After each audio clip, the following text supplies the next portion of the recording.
It took me a lot longer than I was expecting, but I finally unlocked this damn sword in Guild Wars 2 by playing Guild Wars 1. Last episode, I beat the Prophecies campaign, which should have been a monumental moment for me, but good gracious, I was not expecting there to be so much more after re-unaliving the Lich for me to unlock the Hall of Monuments. Dinosaurs, weird underground dune creatures, and the worst thing, low poly asura. Hide your kids. The conclusion of the Fiery Dragon Sword saga is here. Okay, for those of you who don't know, to unlock this damn sword, you have to start by earning things in the Hall of Monuments, which if you didn't know, means you have to work through a bunch of different achievements and quest lines to get the 10 points that you needed to unlock the sword. First things first, I have to get to the Eye of the North. We have to take a quest that starts right here in Lion's Arch to investigate some underground rumblings. I grab my low-level group and clear out some undead and other creatures and run into a dwarf that actually kind of looks like a real dwarf. I mean, it was incredible. This was like an awakening moment for me.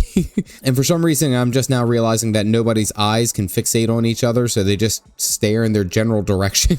What are you looking at? There's nothing there. That's a wall. You're literally looking at a wall. In walks Vec. And this is the first time that we've ever seen an Asura. And oh boy, we really went downhill after this. This was peak performance. And well, apparently the destroyers are raiding this cave and they are hot on our trail. Get it? Because they're fiery boys on fire. Well, we raced through this collapsing cavern to an Asura gate, all the way at the very end of this cave system, and holy hell, these destroyers are screaming towards us. What I wouldn't give to have a speed boost, Jesus. Well, we go through the totally not suspicious portal and get teleported to a cave in the north. Oh my hot damn. Move over, Triangle Boobs Lara Croft. Look at this hot tamale. Muscle Mommy's a distant memory now at this hottie, holy crap. Well, she doesn't want to throw hands with us anyway, because she's like hinting at bigger prey, but like, I got all the prey that you need. I need to stop. This is a video game. Well, we are now up in the north with henchmen from Prophecy and factions, and now I get a couple of heroes in the mix as well. Vec, who is an elementalist, and Ogden, who is a monk healer. What is sad is I actually know how the dwarf story ends. I don't even have to play through. Well, we wander out into the cold looking for a way forward to the Eye of the North, and we run into Tall Muscle Mommy again and their friends, and then they all turn into bears for some damn reason. Yeah, just why not? Oh, hey, what's up, bear? But I have to say, the environment for this zone is quite beautiful. Also, I'm hilariously underdressed for traversing in the Arctic, but facts don't make sense right now. I mean, your friends just turned into a bear and you're still attracted to them. God, this is like the trailer for Baldur's Gate 3 again. Well, at this resurrection shrine, there's a Norn guarding it, and apparently you could just fight them. And this is pretty cool because they just like anamorph into a bear. And I mean, he goes down like a double glizzy sundae, but you get some reputation. It's like you have to pick a fight to earn credits. It doesn't make sense. But then we arrive at the Eye of the North, and we all stand there looking at it all at this building, and then all of a sudden this girl Mesmer's standing there, and you know who this looks like. A little girl who's missing a flute and is allergic to cats and fire. We get into the Eye of the North, and I'm like, oh, this is it. This is all I needed, right? Bam, Eye of the North, and this should be a slam dunk. Well, this is only the start of what I have to do. I should be able to display all of my items here, and I should be ready to unlock the Fiery Dragon Sword, but that is not the case here. I can't do anything until I unlock the tapestries to display everywhere, so everyone starts laying all their problems on me. Ogden, Gwen, and Vec are all like, you need to help us solve all of our problems because we don't know how to do it ourselves. Well, I do have one tapestry that is available, and that is the Honor Tapestry. This basically allows me to display a statue of the undead Lich for completing the Prophecies campaign. That adds a few more points to my total, but I still need 10. Well, here comes the grind. I have to unlock tapestries by playing through the Eye of the North expansion.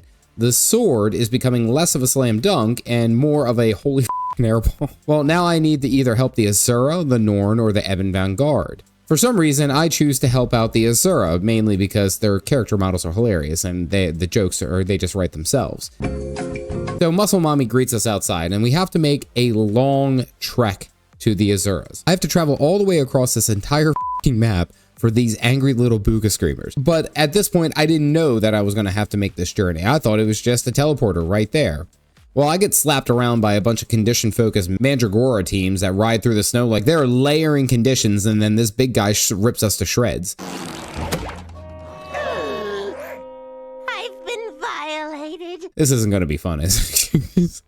I know I carry a mix of heroes and henchmen, but what I don't realize is that the heroes can dual class like me and not just be locked to a single build. What also sucks is that I didn't realize this until well after I finished unlocking the sword. Well, I progress into 2 separate zones, and I'm getting absolutely swamped by ice imps, and for some reason, Ogden and Vec just keep dying so quickly, but I don't know why. Well, we keep getting overwhelmed by a group of like 20 ice imps and ghost bats or something. I don't know. The first death of my group, and many more to come. We res around the corner and then kill that group, but then we see these like super chunky rams. But what's actually hilarious is I feel like the Doliacs and Guild Wars 2 are definitely a downgrade from these guys. I mean, these guys look badass. Look at their horns. Well, I get down into the valley, and then for some reason, we pick up every pack of patrolling minotaurs in the Tri-County area. And literally all of them. And I think we grab like 6 of these enemy groups because you, that's why. Well, we all die and then we come back and now we have to deal with the Juten here. And holy crap, these guys are like giant babies. These guys are so much more intimidating than here in Guild Wars 2. It's kind of a downgrade, actually. Hot damn. We clear them out and then some Wind Riders, but if you're counting, we've gone through like 4 explorable zones at this point.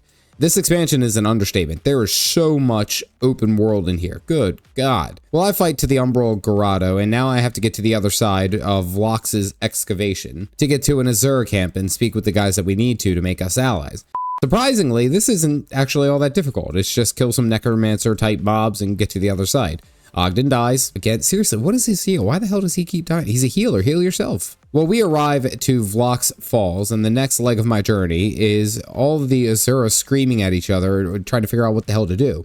Apparently, we need to build a big super weapon to fight the destroyers that are encroaching on our lands. Everyone squabbles back and forth, and then we need this Asura called Gad. But in walks Livia, you know, from the smash hit MMORPG Guild Wars 2. Well, she makes a cameo here, and hot damn, her character model is nice. Damn, ArenaNet, you did some cooking here. What?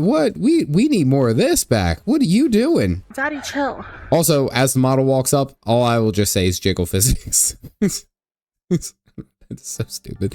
Well, my dumbass didn't check my inventory. Apparently, I had this tapestry to place in the Hall of the Monuments already. That means 1 extra one. But that's still not enough of what I would need. I get back to the Hall of Monuments and I use the Devotion Tapestry to display some of the minis that I've earned over the years. And now I get some more points here. But this still means that I'll have to do the Asura quest line for me to be able to unlock the Fiery Dragon Sword.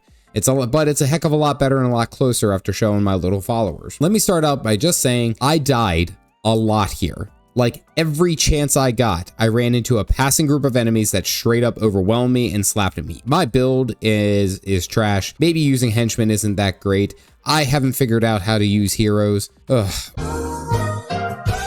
But what I didn't know until it was actually happening was that these crates somehow get stronger here than in Guild Wars 2. Like these crate morph into something terrible and then they hit so hard. Anyway, we stumble through the jungle and we come upon Ventari. And guess what he's planting? A tree. I wonder who that could be. Well, I get diddled here by the equivalent of 40 flying tentacle monsters and they keep patrolling into us. Like who designs a game? This is not enjoyable, where everyone just gets slammed with an unreasonable amount of patrols constantly. This is horrible. I disengage, I pull away, and I'm like, all right, I'm tired of these dumbass patrols and the dumbasses in my group getting overwhelmed. Fucking hell, man. Well, we get slapped around a little bit more, and I was finally able to get to rank. It was the first one that we needed to, and basically he says, sure, I'll help you after you help the other people that you're supposed to get.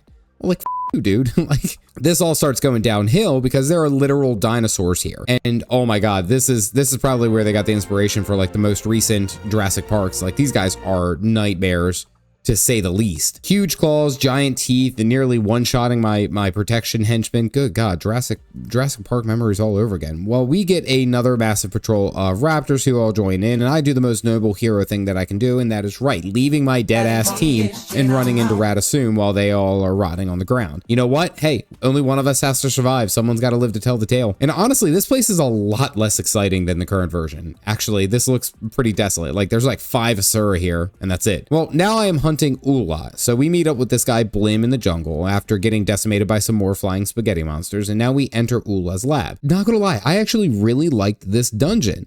There's tons of moxes all over the place that we have to work our way down to the bottom and fight these guys. I mean, there's like tons of security sentries and this place really isn't any sweat, but it was a cool design. And honestly, Oola just throwing us all these like sentry golems as her like defense, like that was your ace in the hole, Oola. Oh, let me tell you, your hole just got violated. Wait a minute. Can I actually say that? YouTube, don't demonetize my shit, please. Well, we fight through all sorts of traps and other things, but eventually get to the bottom, and we now have to fight an indestructible golem. Very conveniently, we are giving a flux matrix that we use on the golem, and it kills him. Why leave that around? It's just not smart, man. We clear up a couple more golems, and we get to Oola, who basically hates all people, which, like, fair.